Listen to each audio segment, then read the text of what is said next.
শংকৰ মই আৰু নোৱাৰো মই নাৱৰে পাৰ হ'ম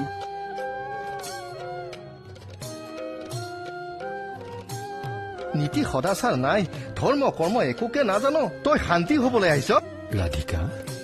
তুমি নিজকে নিজ জাতি বুলি কিয় ভাবিছা ভগৱানৰ সন্তান সকলো সমান কোনে পাৰে ৰাতিটোৰ ভিতৰত ভাগৱতৰ সাৰ অংশ লিখি আনিব ত্ৰৈগুণ্য বিষয়া বেদ নিস্ত্ৰৈগুণ্য ভাৱাৰ্জুন পৰতল কমল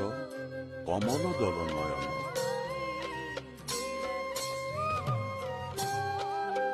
তাত কেনেদৰে দিন পাৰ কৰিছো ভগৱানেহে জানে